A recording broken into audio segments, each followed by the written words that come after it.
He came in, Mickey Rourke, Jerry Lawler's thing on commentary where he said Rourke used to be a real-life boxer is indeed true. So we had Rourke and Jericho in a mini boxing match, and then we had talked about this on the websites here on WZR Radio every week that Rourke was going to come in at some point, deliver the knockout punch. Here's what I do like about it: they put Jericho over. Jericho defeated all three legends, right? So you have to put Jericho over. Jericho's going to be there on a weekly basis. Going to be on Raw, this and that, so you've got to put your main talent over, which they did in Jericho, and then you have Rourke come in after the fact and delivers the knockout punch. But I thought about the match itself. I thought, thank God for Steamboat. He saved it, man. He came in there, him and Jericho. Jericho can work a match with just about anybody, and didn't need much help with Steamboat. I mean, Steamboat was right there with him, pretty much move for move, which was saved the match in my opinion. The ending, like I said, Mickey Rourke, thought it went on just a little bit too long, but they got the media attention that they wanted, It definitely had the WrestleMania feel to it at the end, of course, with Rourke nailing Jericho in the face. It kind of reminds you back in WrestleMania in Hartford where Mike Tyson nailed Shawn Michaels when Tyson was a special guest referee. So it definitely got that WrestleMania feel to it. The match itself was, it was okay. Obviously, Ricky Steamboat carried the whole entire Legends crew, and as expected, I mean, it was a wise idea. Now we know why he was the third and final to participate in it. I mean, he had a couple of good spots, and you move on from the Legends. Now you look at, say, all right, well, if Jericho is going to fight against Steamboat tonight, then I guess the Legends thing continues. They're just going to have to bring some current talent into the mix. Yeah, we'll have to wait and see where they go with that tonight. Like I said, I'd like to see him do Jericho versus Steamboat once again on Raw. But keep in mind, Steamboat went out there last night and worked his ass off, man. So I don't know, man. He's not the young guy. Feeling today. Yeah, he's not the young guy that he used to be. So who knows if he could get in there and work a match with Chris tonight. But we'll have to wait and see, man. I'd like to see it. I'd like to see it, if not tonight, at some point. Do something at Backlash if you have to. Throw Steamboat in there. Steamboat's ready. Steamboat will do it, you know what I mean, as long as he's all right today. So, I don't know. We'll have to wait and see. Hopefully it's not over, Hopefully the Jericho Legends thing kind of continues on for a little bit longer. I'd like to see that, man. I'm a fan of the Legends. You bring the Legends in, it adds a little bit of spice, you know what I mean? And I think the WWE should capitalize on that. I mean, right now you have a creative direction to go to, and the next one is Backlash. So it's always that pay-per-view that WWE struggles a little bit to push, only because of the limited time of window they have between WrestleMania and Backlash. We had our next match, Extreme Rules, Jeff Hardy versus Matt Hardy. This is the match. You want to talk about Backlash? Why don't you go into Backlash and do a TLC or even a ladder match, just a regular ladder match. I think you have to keep this feud going. I don't think it culminates at wrestling. I think you've got to do something with these two, and I think they set that up last night because we had expected. I think you had said Jeff Hardy, right? You had predicted Jeff Hardy to win. I said Jeff Hardy, but then I also stated that if they're going to continue the feud, then Matt should win. Then Matt should win, yeah, and Matt did win. So like you said, I think they're going to continue that. I think that's got to go on to Backlash because those two, given the amount of time that they had in that match, I mean, they went all out. They used kendo sticks, trash cans, ladders, chairs, you name it. You know what I mean? Just, an Extreme Rules contest. I would have liked to see it go a little bit longer. It felt like they were rushed. You know what I mean? At this point in the show, it felt like, I don't know. It just felt like it was spot after spot after spot. And for like the first 15 minutes of the match, it was all Jeff Hardy. You know what? It was all Jeff Hardy over Matt. There was no offense from Matt until the end. And then Matt started getting in there, and then Matt got the clean pin. He hit the twist of fate on an open steel chair, which was that was cool. That was a cool way to end it. It definitely had a nice spot to it, and again I figured.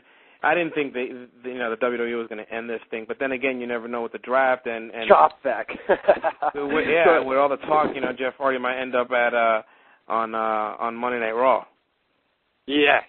Well, they're going to stack Raw up pretty good, man. There's going to be some pretty big names coming over from SmackDown in the draft next week. I hate this thing with the draft next week. I think it's way too early, man. I mean, WrestleMania just ended, right? You're going to do the draft, a week before a pay-per-view. So you're going to do the draft a week after WrestleMania, but a week before the next pay-per-view. I think it's the draft, and the thing about it is the draft is always a show that always pops a real decent rating for Raw, you know what I mean? And I know you want to continue the momentum, but I think coming off WrestleMania, right, you do the Raw after WrestleMania, then you do the draft, then you do another Raw, and then bang, you're right into Backlash. I think they should have held the draft off until Backlash. Maybe that's just because it's a lot of work for me, you know what I mean, man? But I don't know.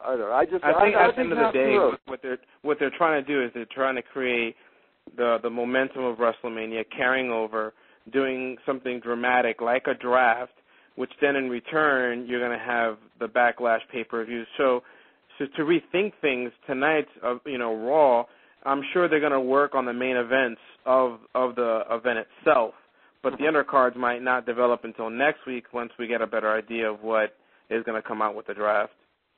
So in other words, they're going to have short timing again to build a pay-per-view. We're not probably going to know the full card until maybe a week before the pay-per-view. Oh, yeah, and that usually happens during Backlash because usually it's only about 3 or 4 weeks after WrestleMania that Backlash goes down. It's close, you know what I mean? Close and just much closer than the normal pay-per-view. Usually you've got about 5 or 6 weeks before your next pay-per-view, sometimes even longer, and this one's only got, I think, 3, maybe 4 at the 3 weeks because it's April 26th, I believe. So that was, what do you think, last thing about Hardy versus Hardy, when Jeff came off the top of the taller ladder. And landed around his Keisha. Oh, dude, I hate to put it this way, but if you were to,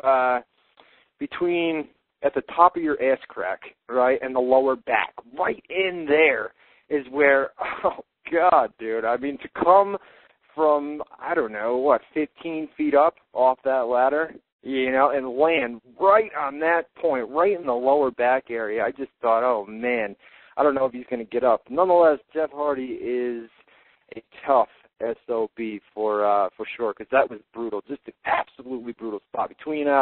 At that point, we had already had Shelton, who damn near almost killed himself, and then we had Jeff come off the top of the ladder. And then we're going to talk about The Undertaker, where that was even worse than Shelton's dive off the top of the ladder, where he went to the outside and did the dive over. And boy, the cameraman, think he still got a job today? Probably not. Probably not, because you could see he was the one that was supposed to protect Taker. Or the fake cameraman, let's say the spotted cameraman. Yeah, it was a spotted cameraman anyway. It's not like he was, really filming, because he dropped the camera and then went to catch Taker, but totally missed him, dude. And you're like, oh man. Taker fell too short down and just torpedoed right onto the mat. I mean, you even saw the indentation on the mat where the Undertaker landed. Yeah, that was just a brutal spot. We'll talk about that here in just a sec when we get to that match. Once again, guys, we're here on a special Monday night edition of WZR Radio. We're talking WrestleMania 25 from last night. We're going to be here again tomorrow night for our normal live Tuesday show, 7 to 9 Eastern Time, WZROnline.com. We're going to talk about Monday Night Raw from tonight and the WWE Draft, which is coming up next week. So that's tomorrow night's show. Tonight we're focusing on WrestleMania and the big news that's coming out of WrestleMania. Got a live chat room going on, WZROnline.com/chat. Once again, WZROnline.com/chat. Before I forget, let me get it here. Hold on a minute. I got in the mail today, I got the complete 4-disc set, Jeff Jarrett, King of the Mountain DVD from TNA Wrestling. I'm on their media list. So tomorrow night, 7 to 9 Eastern Time, WZROnline.com, our normal Tuesday show, we are going to give this bad boy away. So it's the complete 4-disc set, Jeff Jarrett, King of the Mountain. We're giving it away tomorrow night on WZR Radio. So stick around for that or come back tomorrow for sure. We're going to talk about WrestleMania a little bit tomorrow because I know we don't have everybody here. We just put the notice out just a couple hours ago, so we don't have everyone here tonight. But tomorrow we will. So what else? Back to WrestleMania. Just WZROnline.com /chat, live chat room. Get in there. Maybe we'll do some chat shout-outs. Not sure if we'll have time here. Going to finish up WrestleMania, and then we're